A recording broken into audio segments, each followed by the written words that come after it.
नमस्कार। आज के इस खास और दिलचस्प एनालिसिस में हम सभी का स्वागत करते हैं। आज हम एक बहुत ही इंटरेस्टिंग और पूरी तरह से डेटा बेस्ड चर्चा करने वाले हैं। देखिए, भारतीय राजनीति हमेशा से ही चर्चाओं का केंद्र रही है, राइट? लेकिन आज हम इसे एक बिल्कुल नए और निष्पक्ष नजरिए से डिकोड करने की कोशिश करेंगे। हम यहाँ कोई नतीजा डिक्लेयर नहीं कर रहे हैं, बल्कि सिर्फ उन फैक्ट्स और असेसमेंट्स को समझेंगे जो आज के पॉलिटिकल माहौल और हमारे सोर्स मटेरियल में मौजूद हैं। तो आज का ये एक्सप्लेनर एक तरह का सिनेमाई विश्लेषण है, जहां हम देश के टॉप पॉलिटिकल चेहरों की करंट पोजीशन को गहराई से समझेंगे। तो चलिए बिना किसी देरी के इस महासंग्राम के एकदम सेंटर में चलते हैं। अब जरा इस बेहद ड्रामेटिक सवाल पर गौर करिए। अगर आज अचानक भारत में चुनाव हो जाए तो देश का अगला प्रधानमंत्री कौन बनेगा? सच कहूं तो यही वो सवाल है जो हमारे आज के इस पूरे एनालिसिस की नींव है। और हाँ, इसका जवाब तलाशते हुए हम किसी भी एक पॉलिटिकल पार्टी की तरफ बिल्कुल नहीं झुकेंगे। एकदम न्यूट्रल रहकर हम उन टॉप 4 दावेदारों की स्थिति का असेसमेंट करेंगे जो इस वक्त देश की राजनीति में सबसे ज्यादा दबदबा रखते हैं।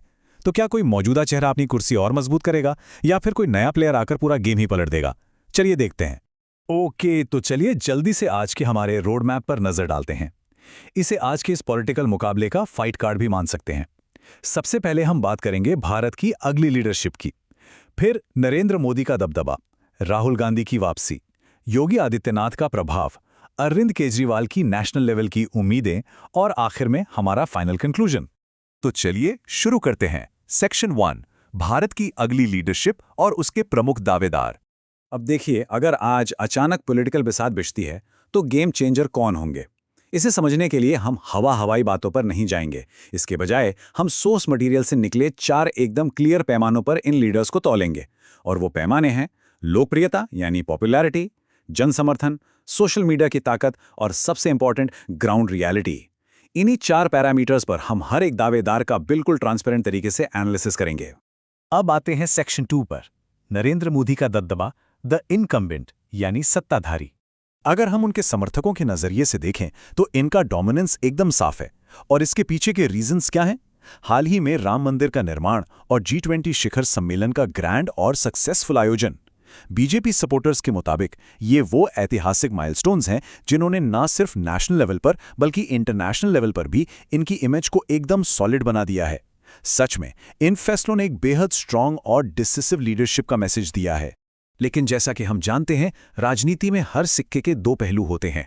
अगर हम दोनों साइड्स को न्यूट्रली देखें तो एक तरफ है इनका मैसिव फैन बेस, बीजेपी की अनबीटेबल ऑर्गेनाइजेशनल पावर और एक स्ट्रांग नेशनल इमेज, ये इनके सबसे बड़े प्लस पॉइंट्स हैं। वहीं दूसरी तरफ विपक्ष लगातार महंगाई और बेरोजगारी जैसे ग्राउंड लेवल के मुद्दों पर तीखे सवाल उठाता रहा है।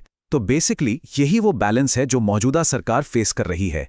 एक तरफ प्रचंड समर्थन का पहाड़ तो दूसरी तरफ ऑपोजिशन के इकोनॉमी से जुड़े कड़े सवाल। अब बढ़ते हैं सेक्शन 3 की तरफ, राहुल गांधी की वापसी, द चैलेंजर।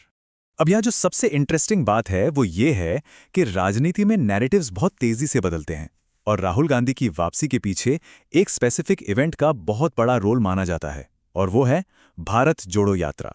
इस एक मूव ने उनकी पब्लिक इमेज को एक बड़े लेवल पर ट्रांसफॉर्म कर दिया है। यूथ को अट्रैक्ट करने और बिखरे हुए विपक्ष को एक साथ लाने में ये यात्रा सच में एक गेम चेंजर साबित हुई है। अब कई लोग उन्हें पहले के मुकाबले कहीं ज्यादा सीरियस लीडर के तौर पर देखने लगे हैं। अब इनकी स्ट्रेंथ्स और वीकनेसेस को अगर हम ऑब्जेक्टिवली देखें तो विपक्ष का बढ़ता सपोर्ट और यूथ का अट्रैक्शन इनकी सबसे बड़ी ताकत है, और यही कांग्रेस पार्टी के कमबैक की सबसे बड़ी उम्मीद भी बन गई है। लेकिन चैलेंजेस अभी भी खत्म नहीं हुए हैं। बीजेपी के लगातार पॉलिटिकल अटैक्स और टॉप लीडरशिप के एक्सपीरियंस पर उठने वाले सवाल, ये 2 चीजें इनके रास्ते की सबसे बड़ी रुकावटें बताई जाती हैं। इसके बाद आता है हमारा सेक्शन 4, योगी आदित्यनाथ का प्रभाव, द वायरल फोर्स। ये एक ऐसा नाम है जिसका जिक्र आते ही सोशल मीडिया पर हलचल मच जाती है। उत्तर प्रदेश जैसे विशाल राज्य में इनका सख्त लॉ एंड ऑर्डर और स्पेशली उनका बहुचर्चित बुलडोजर एक्शन, ये वो की फैक्टर्स हैं जिन्होंने इनकी इमेज को एक बेहद कड़े और नो नॉनसेंस एडमिनिस्ट्रेटर के रूप में सेट कर दिया है। और मजे की बात यह है कि अब इसकी गूंज नेशनल लेवल पर भी साफ सुनाई देती है। इसी वजह से इनकी पॉपुलैरिटी का ग्राफ इतनी तेजी से ऊपर गया है। अगर निष्पक्ष होकर इनका एनालिसिस करें तो इनका सबसे बड़ा मजबूत पक्ष है वो massive online fan base, Hindu voters का सॉलिड सपोर्ट और एक बहुत ही स्ट्रांग इमेज। पर वहीं अगर वीकनेस की बात करें तो ऑपोजिशन इनके काम करने के सख्त तरीकों की लगातार और कड़ी आलोचना करता है। इसके अलावा एक बात और है, इनका पॉलिटिकल एक्सपीरियंस अभी मेनली स्टेट लेवल तक ही लिमिटेड रहा है, जिसे नेशनल पॉलिटिक्स के नजरिए से एक कमजोरी माना जाता है। चलिए अब बात करते हैं सेक्शन 5 की, केजरीवाल की राष्ट्रीय उम्मीदें, द नई वेव। अरविंद केजरीवाल एक ऐसे लीडर हैं जो नेशनल पॉलिटिक्स में लगातार अपनी एक अलग और पक्की जगह बनाने की कोशिश कर रहे हैं। इनकी राजनीति बाकी दावेदारों से बिल्कुल अलग पिच पर खेली जाती है।